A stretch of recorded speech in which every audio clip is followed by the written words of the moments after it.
This Guy's Garage. Like and subscribe. The committee is commencing consideration of the request by members of the committee to undertake a study of the contract for the National Monument to Canada's mission in Afghanistan.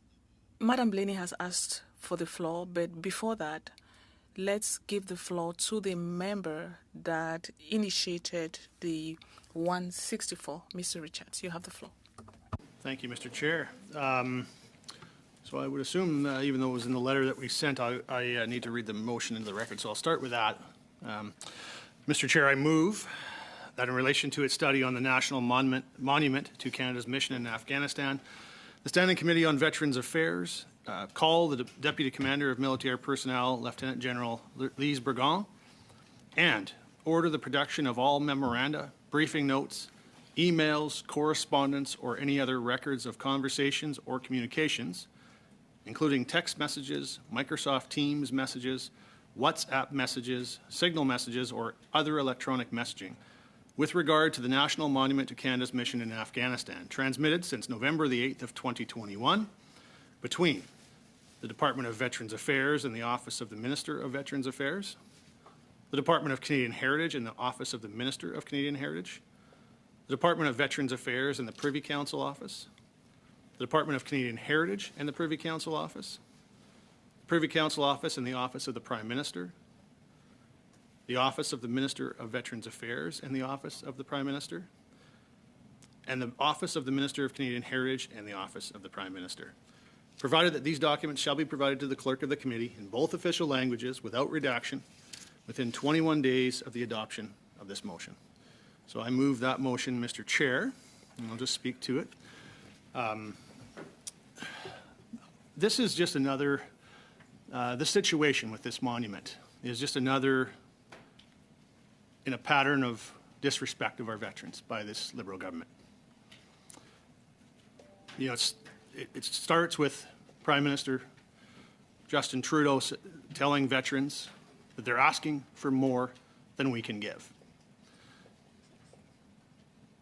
And then you think about all of the other things that they've done to demonstrate that clearly he feels like he doesn't want to give to our veterans. You think about how often we in this committee and we as members of this committee hear about delays and denials of service or of benefits or of supports.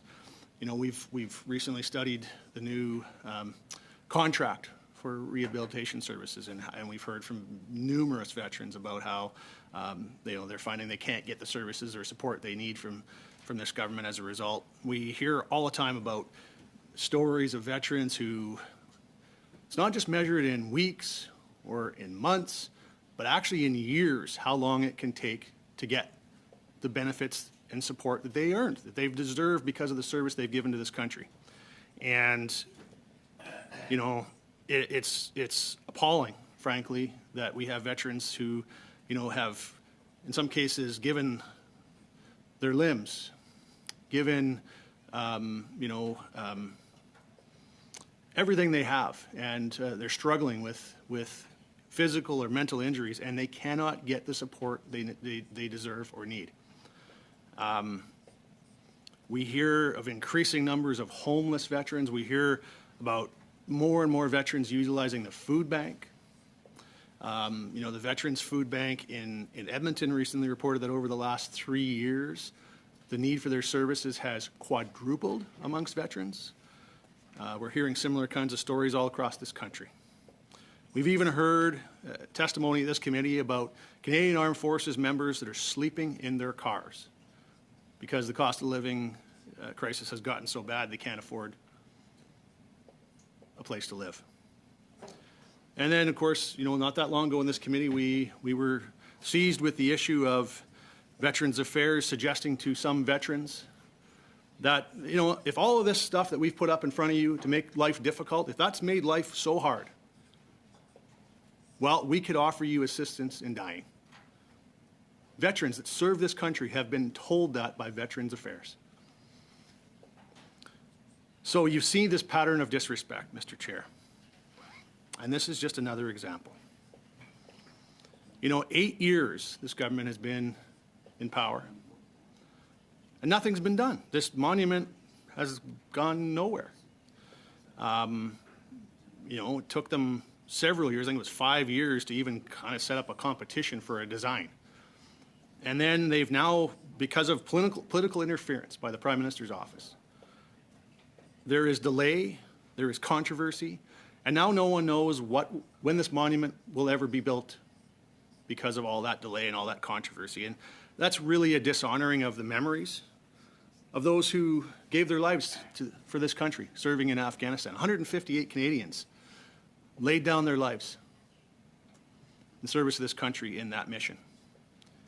And to think that just because of some political interference from the Prime Minister's office, you know, not only can those who return not get the service they deserve from this government, but those who gave their lives, their families don't even get to witness a memorial, a simple memorial, which I think would be the very bare minimum anyone could expect for that kind of service. Can't even see that come to fruition because of this, because of, you know, this disrespect on behalf of this Liberal government. You know, you think about the memories of the heroes that served this country, and what it would mean to their families to be able to see that. And then you listen to, you know, the excuses or the so-called reasons that the government has provided for why they felt the need to not follow the process that was put in place. So to be real clear about this, Mr. Chair, this is something that's never before been done.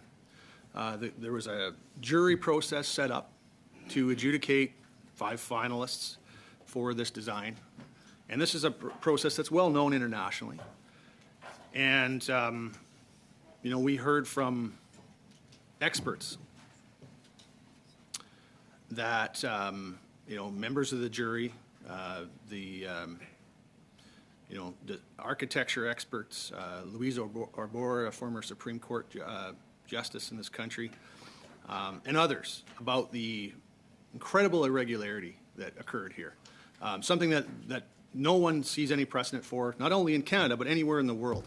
So that's why we moved this motion today, to help us to do just that. That's what we're here for as a committee, is to make sure that we, you know, do everything we can do to ensure that our veterans are served, that they're cared for, that they're shown the respect they deserve. And getting this monument built is a critical part of showing those who served in that mission, you know, the respect that they deserve.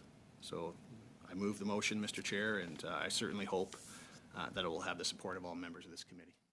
Feels like we're here a little bit for grandstanding in politics. So I move to adjourn this meeting. Thank you very much, Ms. Blenay. Even though I have name on the list, so I have to...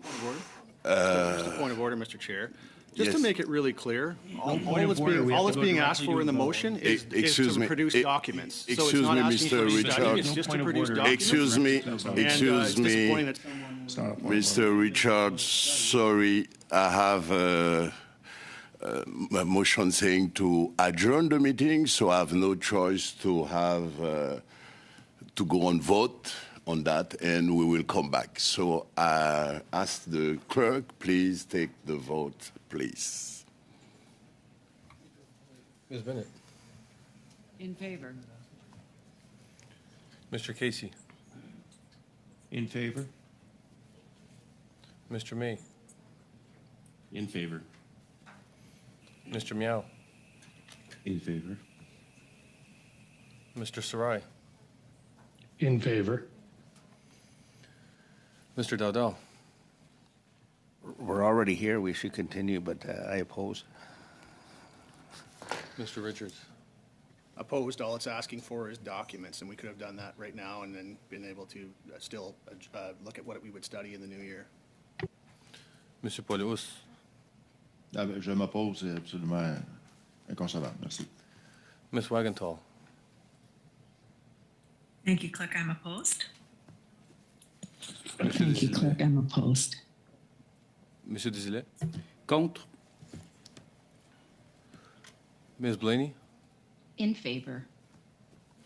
6 yeas, 5 nays.